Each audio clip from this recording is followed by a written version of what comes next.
Oh, prior to that, yes, Your Honor, but the real issue was conflict between Grandma and her. All right, you want to raise your right hand? Do you solemnly swear and affirm the testimony you give will be the truth and nothing but the truth, so help you God? Yes. All right, you can lower your hand. State your name for the record. Vanessa. All right. Court is calling 2025 CR 003530, State versus Vanessa Lynn Maraveete. All right, if I can have parties approach.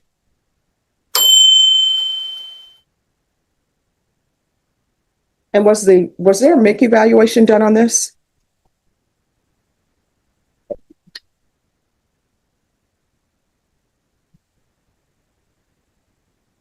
Can I have parties announced, please? Rick Payne for the state of Texas. Denny Callahan, defense. And are you Vanessa Maraveete? Yes, ma'am. All right. You entered a plea to injury to the elderly. According to your plea bargain agreement, the state is silent on your application. And there's an affirmative finding of family violence, and this is run concurrent with a county court cause number. All right. Are there any witnesses? Defense? No, Your Honor.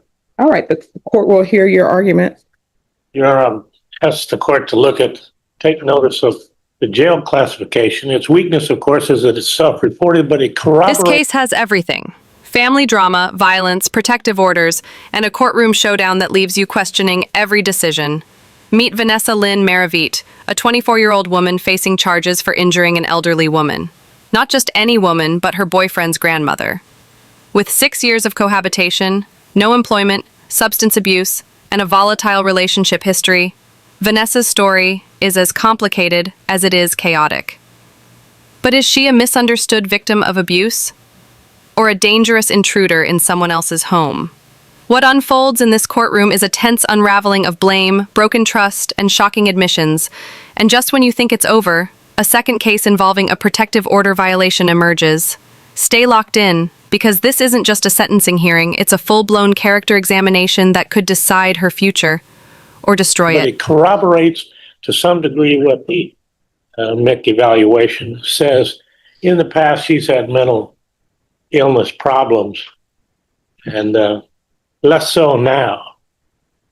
And the number 2 point, Your Honor, is that the complainant in this case, in both cases, misdemeanor, your court, not interested in hurting this woman. She filed on prosecution, but there was a damage made by glass broken up against her eyes, so there was damage. She's remorseful for that. Her plan is to live with a 35-year-old friend of hers that she's known for a couple of years. There's no more contact between the boyfriend and the complainant, who is the boyfriend's grandmother. That's finished. That's over. And she doesn't plan to return to that. I asked the court to consider deferred adjudication with some type of supervision regarding where she's going to live. Nothing further, Your Honor. All right, so let me understand this. So the facts of this case are that the elderly person was in an argument with her grandson. Is that correct? No, Your Honor. The other way. It says grandmother she had been arguing with her grandson and the suspect got involved. Oh, prior to that, yes, Your Honor. But the real issue was conflict between Grandma and her. All right, you want to raise your right hand? Do you solemnly swear and affirm the testimony you give will be the truth and nothing but the truth, so help you God? Yes. All right, you can lower your hand. State your name for the record. Vanessa Maraveete. All right, I'm having trouble hearing you. Louder. Vanessa Maraveete. All right, so what is your relationship to the victim in this case? There's no relationship anymore. But, I was with her grandson. All right, so you, and how old are you? 24. 24. And how old is the grandson? He just turned 20 in January. All right, and you were living with her? I was living there for about 5 or 6 years You were living with her? with her and the grandson. All right, but that's her house, right? Yeah. It's not the grandson's house. So you come in and you live with the grandmother and the grandson. Yeah. And then she gets into an argument with her grandson. And what was that argument? What the judge just confirmed here is legally significant. An affirmative finding of family violence isn't just a label. It carries long-term consequences. It means this offense will permanently be considered domestic in nature, potentially affecting Vanessa's rights, housing, and even employment eligibility. This kind of finding stays on her record and can escalate future charges. This isn't a slap on the wrist. It's a legal stamp that could follow her for the rest of her life. What was that argument about? I don't remember the exact details due to the fact that I'm sorry, I can't hear you. I don't remember the exact details because I was under the influence. Under the influence of what? Xanax. All right. Talking to my face. So she's in an argument with her grandson, and then what do you do? So I was, I guess, like in the middle, I guess. There was a lot of things going on due to like a lot of abuse. You have said some things, but you haven't told me anything. So, Yeah, Your Honor, how did she get hurt? So I got pushed into her. no, that's not what this says. Because if you were just pushed into her, then maybe you need a jury trial. If you're saying you were just pushed into her. But that's not what it says. In the police report, it says,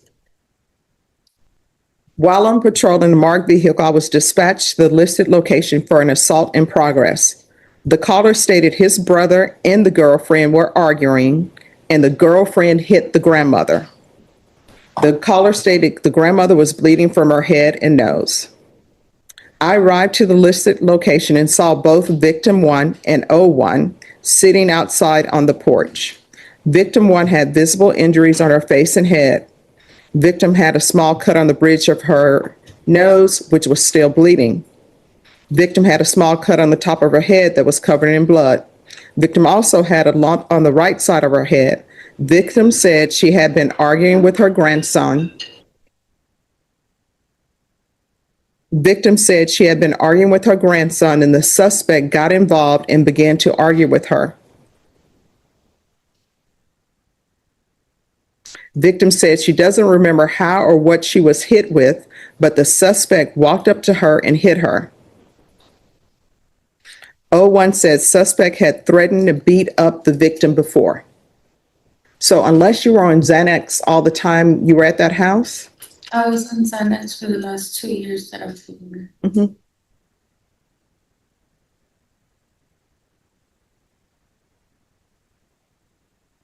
Did you catch that?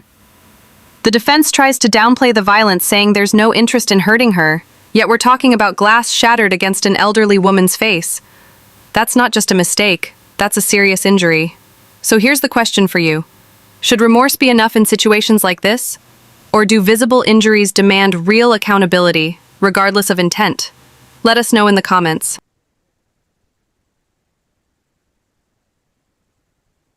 All right. Is there anything else? Moment, please, Your Honor.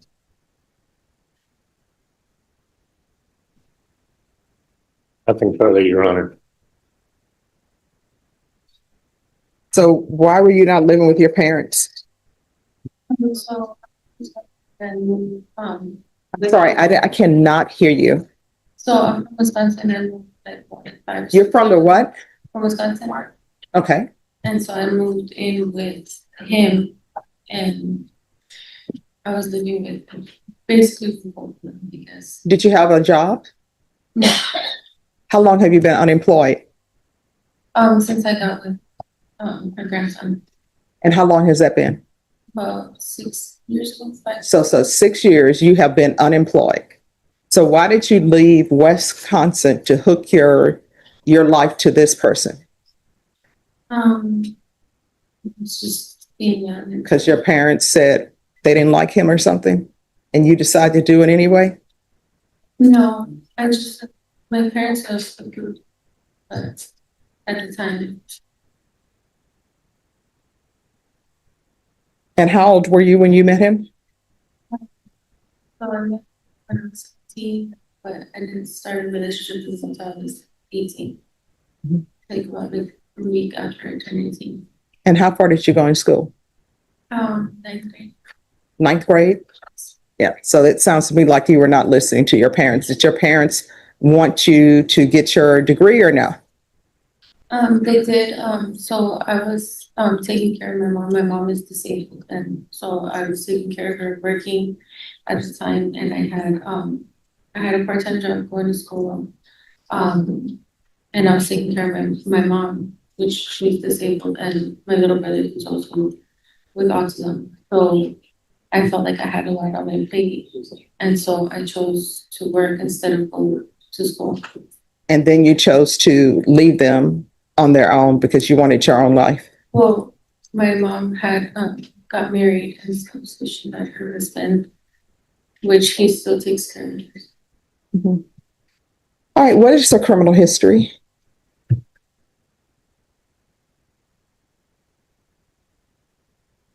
No, I don't believe a lot of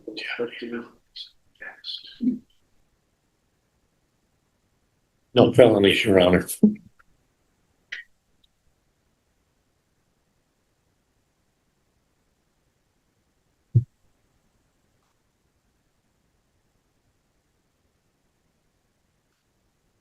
So the only history she has are just the two cases that have been before Your Honor, which is this injured elderly and then the concurrent misdemeanor. Violation of protective order? Yeah. And is that with the same person? Yes, Yes, with the same person, yes, Your Honor. And when did that occur? That occurred about a month after this took place. So she had Your a, Honor, brief summary of those facts if you'd like. well, what date was the violation of protective order, the offense date? December 17, 2024. This happened November 27th. All right. So you want to tell me about this violation of protective order? So I've never like been in trouble before, so I didn't realize like whenever I didn't know how the law worked basically. Well, I mean, if somebody tells you, if you receive an order saying that you can't contact somebody, that's how the law works. The order says you can't contact them. Yeah. So continue. So I had went to pack my stuff, and so I was getting ready to leave, and I guess the grandson had got mad that I was getting ready to leave because I was wanting to leave him too. I was with him for 6 years, on and off abusive relationship. So because I didn't really have family here in San Antonio, it was harder for me to like just walk away from a relationship. All right. And what is this case about? The violation of protective order? So essentially, the same victim in this injured elderly case had concerns that there were other people in the house that she wasn't aware of. So she calls 911, police respond, she lets them into the house and they find this defendant hiding in the closet of her boyfriend's room. And she's removed from the All right. Vanessa claims she was simply pushed into the grandmother, but the police report tells a very different story. Multiple cuts, visible bleeding, and a history of threats. That's not accidental. That's direct and repeated aggression. The judge isn't buying it either, and neither should we, when someone minimizes the harm like this. Is it self-defense, fear, or just an attempt to rewrite history? So obviously you knew there was a protective order because otherwise you wouldn't be hiding in the closet. Well, I was forced into the closet. The grandson had threatened me into going into the closet. The story you're telling me makes absolutely no sense. You have a protective order that you're not supposed to be there. You go there anyway. And now you're saying that you were hiding in the closet because the boyfriend told you to hide in the closet. Well, he was very abusive. He had weapons and things like that. So I was very afraid of him. My family could testify to abuse as well. They had called the police on him multiple times before all this occurred.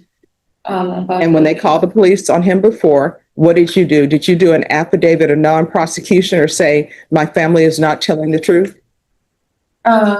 So they never gave me like the option or like explain that to me how the applications work or anything. No, I mean, like it's either you said yes or no, because times have changed. When when the police are called out for an abusive situation, your attorney will tell you somebody's getting arrested. that. Yeah, so. Now, after the he would fact, get arrested and his sister would bail him out, within like a few hours. So he would be home immediately after being arrested. So even when he had a protective order, the first time he got arrested, he was still back and he was.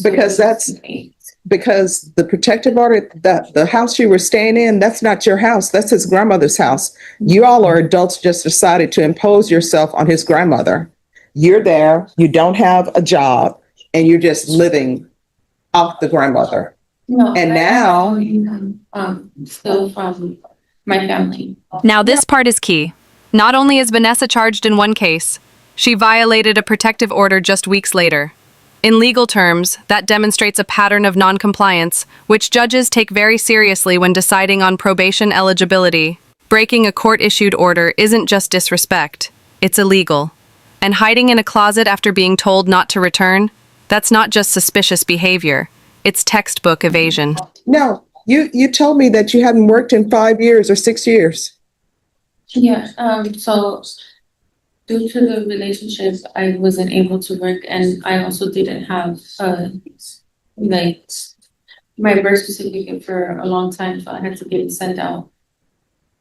Here's the thing. I don't even know if you understand what you're saying to me. You keep changing your story.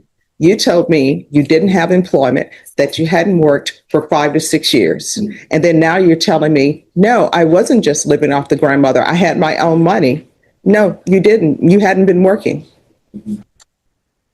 I mean, you're saying, but you're telling me completely different stories. And now you're telling me that you have a 35-year-old that you're going to live with. Who is this 35-year-old? It's a friend of mine.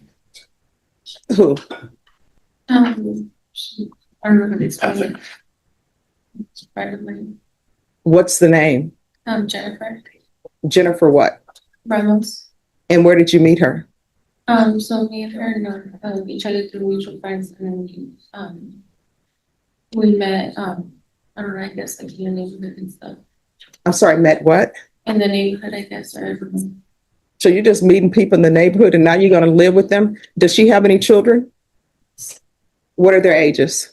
23. She has a 23-year-old, a 15-year-old, and then she has one that I think is like 10 years old. All right. So if I give you probation, I'm not allowing you to live in homes that have children in them. So, and do you know who all lives in that home other than her and the children? No, it's just them. It's just them. Are you sure? Have you been to the house? Do you know she has a boyfriend? She doesn't have a boyfriend. All right. So when have you been to the house? So I was there once. I don't remember exactly when, like I said, I was like. Was that before or after the violation of protective order? That was before. All right. Counsel, I don't know if she would be a good candidate for probation. I really don't know. The remedy of sending to prison is a far worse remedy than trying to find a place for her to live, Your Honor. Let's pause right here. The judge is making a powerful point. Vanessa wasn't just living in the house. She had no job, no stable future, and a history of dependency. The real tragedy? A home meant for a grandmother was overtaken by 2 young adults with a volatile relationship. This isn't just a legal case, it's a portrait of systemic failure, poverty, lack of education, and unchecked domestic violence, all under one roof. Your Honor. Well, I know the state is asking for the minimum.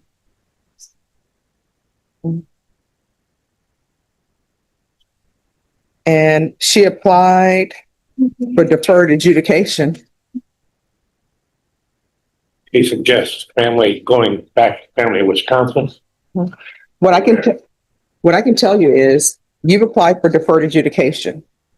The state, according to the plea bargain agreement, they're asking that if I find you guilty, that your punishment be sentenced to 2 years in the prison. That's the minimum.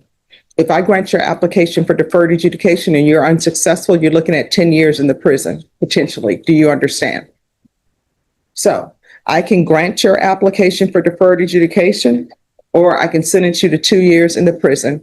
And the conditions that you receive are the conditions that you receive from me. There's no need to argue about the conditions that I'm going to set for you if I grant your application. So do you want the minimum 2 years in prison, or do you want to be on deferred adjudication with the court's conditions?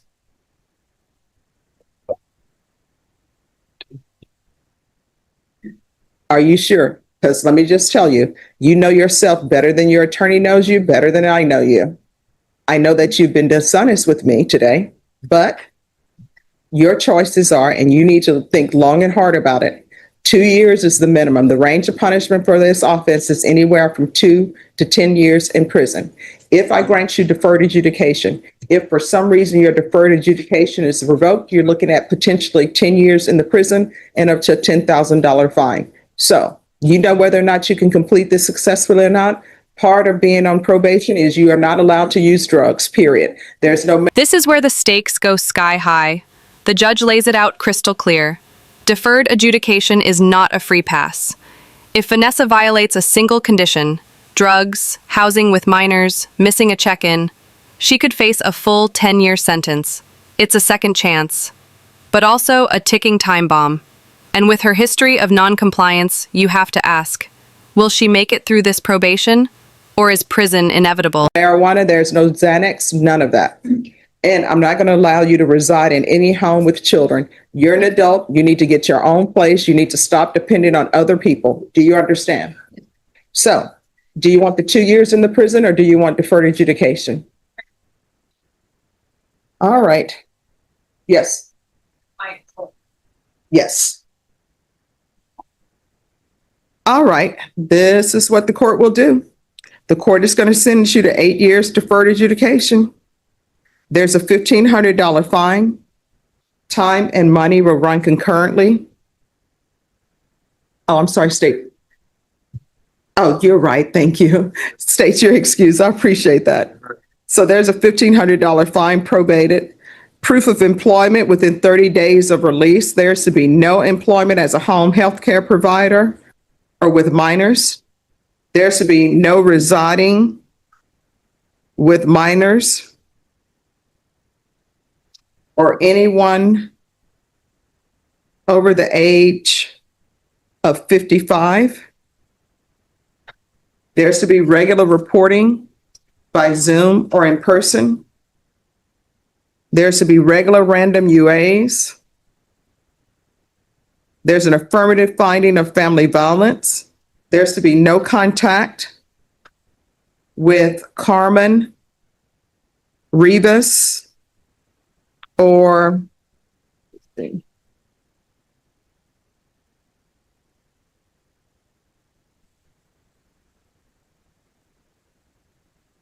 Hector Rivas.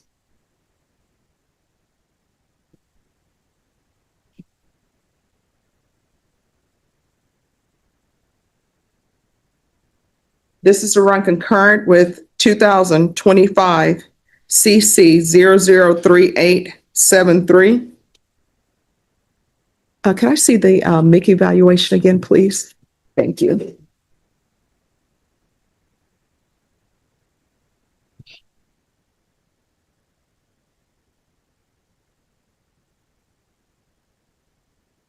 Thank you. In custody, the following: a referral to felony drug court and a TAP evaluation. If not accepted in felony drug court, follow all TAP recommendations. There should be 200 hours of community. The court's verdict is in. 8 years deferred adjudication, a $1,500 fine, JED and trade school mandates, drug testing, and no contact with victims. This isn't leniency, it's structure. The judge even prohibits her from living with the elderly or minors, signaling the court's doubt in her stability. What's unique here is the judge's attempt at rehabilitation, not just punishment. But that comes with tight legal chains and zero tolerance for slip-ups. There's a community service restitution. 100 of those hours will be deemed satisfied. You're going to obtain your GED. Do you understand? Yes. And the other 100 hours will be deemed satisfied if she obtains some type of trade school certificate or higher level of education. Do you have any children? No, All right. And you're saying you're thinking about a transfer to Wisconsin? yes. Which county? I'm not sure the exact county, but it's in Milwaukee. All right. Let me see what Google tells us.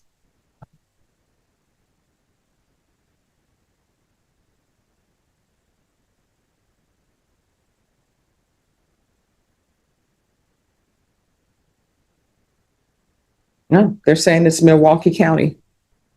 So transfer to Milwaukee County.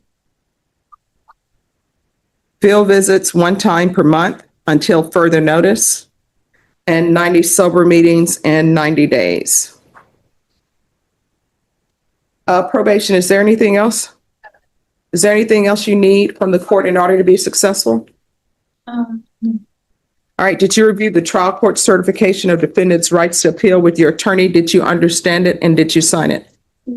Because this is a plea bargain agreement, because I followed your plea bargain agreement, and because you waive your right to appeal, you do not have the court's permission to appeal. Because this is an affirmative finding of family violence, you're not allowed to own or possess any weapons or ammunition. If you have a question over what a weapon or ammunition is, you'll need to speak to an attorney. Do you understand? All right, yes. Judge, can you repeat the sober support meetings?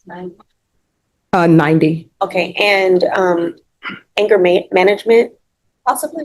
yes. I'll add anger management. All right, we can go off the record. Here's the thing, before you get in another relationship with anyone else, you need to get your life together and decide who you are and what you want to do in this world. You understand?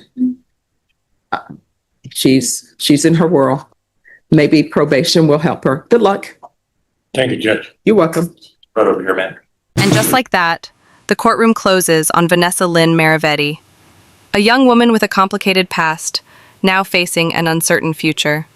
The judge gave her a shot at redemption, but it's clear any misstep could send her straight to prison for a decade. This case isn't just about guilt or innocence. It's about the legal system trying to weigh punishment versus potential. What do you think? Did the judge make the right call? Or should Vanessa have served time behind bars? If you found this case as shocking as we did, make sure to hit that like button, share your thoughts in the comments, and subscribe for more jaw-dropping courtroom breakdowns every week right here.